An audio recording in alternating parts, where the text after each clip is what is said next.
Pepe, muy buenas noches. Pues sí, tristes porque han muerto uno de esos personajes históricos del siglo XX, y no quiero exagerar con el adjetivo de histórico, que muchas veces creo que exageramos con ese adjetivo. Creo que sí es un personaje importante de la historia del siglo XX, desde luego para el Medio Oriente. Shimon Peres nació en Polonia, junto con su familia emigró a lo que antes era Palestina. Sí.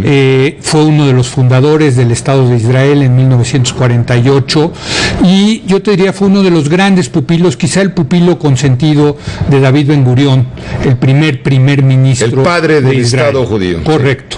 De Moshe Dayan también. Moshe Dayan también, claro, así es. De Israel, señalado como un halcón, bueno, un halcón perpetrador de múltiples crímenes. Dayan.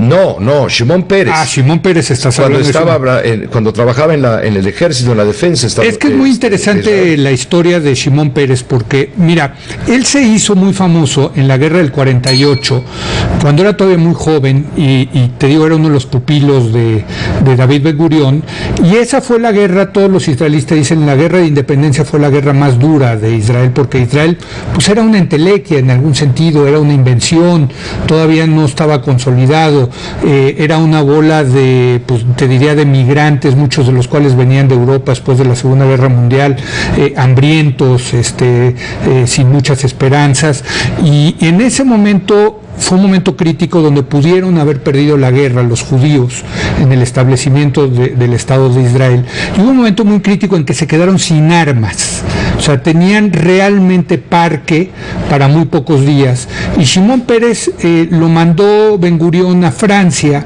a negociar un tratado para poder traer armas de Francia, y eso fue importantísimo para darle la vuelta a la guerra del 48, que eventualmente ganó Israel. Luego pues se convirtió, como tú dices, en un personaje importante, fue viceministro de la defensa, ministro de la defensa, pero yo te diría, comparado a los halcones de hoy en día, pues era una super paloma. Esta era una paloma. No, sí, una palomita, pero chiquitita. Liberal, ¿no? Era socialista, laborista. Sí. Era un hombre socialista que llegó a vivir en los famosos kibutzim, que son estas comunas socialistas que había en Israel. Es un hombre de convicciones totalmente de izquierda, yo te diría, y es un hombre que rápidamente entendió la importancia para el Estado de Israel de hacer la paz, y por lo tanto fue siempre un defensor de la paz, sobre todo la paz con los palestinos, amén de la paz con Egipto, con Jordania, en fin, con las naciones vecinas del Estado de Israel.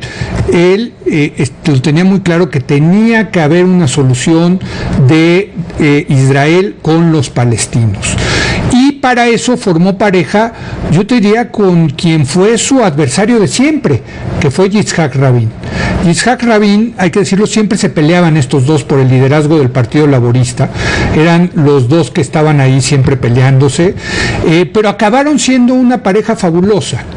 Y aquí déjame entrar ya a lo que te quiero contar, porque en noviembre del 2013 vino Shimon Peres a México. Shimon Peres vino a México, primero una visita de Estado aquí en la Ciudad de México, y luego se fue a la Feria Internacional del Libro en Guadalajara, donde Israel era el país invitado. Y yo tuve la fortuna de poderlo entrevistar.